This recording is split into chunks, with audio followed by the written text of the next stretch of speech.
అందరం కూడా ఆలోచించుకోవాల్సింది, ఎవరైనా సరే సమాజం మనకిచ్చింది, తిరిగి సమాజానికి ఇవ్వాల్సిన బాధ్యత మనందరిపైన ఉంది. మీరేమనుకుంటున్నారు? ఆయనకు ఓట్లు వేశారు కాబట్టి ఆయన బాధ్యత, మేము డబ్బులు సంపాదించాం పర్వాలేదు అది మా కష్టం అనుకుంటున్నారు. కరెక్ట్ కాదు. నేను ఇక్కడున్నా, మీరు ఆ స్థాయిలో ఉన్న సమాజంలో ఉండే అవకాశాలే కారణం.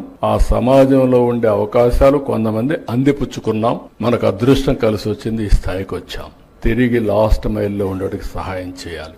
అందుకే నేను పెట్టిన కార్యక్రమం కూడా మీరు చూస్తే హై నెట్వర్త్ ఇండివిజువల్స్ 10%, లాస్ట్ మైల్లో ఉండే 20% అడాప్ట్ చేసుకోవాలి. పీపుల్ యాజ్ క్యాపిటల్, ప్రజలే మనకు ఆస్తి. అది అనుకొని మీరు చేయగలిగితే వాళ్ళ స్కిల్ డెవలప్మెంట్, లేకుంటే వాళ్ళ పిల్లల చదువు. ఒకప్పుడు నేను చెప్పాను, మీ పిల్లల్ని బాగా చదివించామన్నాను, చదివించారు. చదివించిన వాళ్ళందరూ కూడా ఈరోజు ఐటీ చేసి బ్రహ్మాండంగా డబ్బులు సంపాదిస్తున్నారు, ఇంటికి డబ్బులు పంపిస్తున్నారు. ఈ రోజు నేను తీసుకున్న కార్యక్రమం చాలా స్పష్టంగా తీసుకున్నా.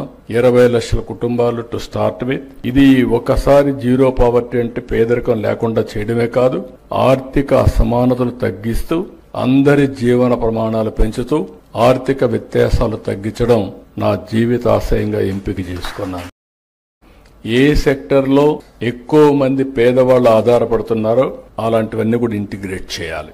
నేను అందుకే ఒక మాట చెప్పాను, P4, public private peoples partnership. ఇది ఒక గేమ్ చేంజర్ కాబోతుంది. P3 wealth creation, P4 poor people empowerment. ఈరోజు సంపద అనేది కొంతమందికి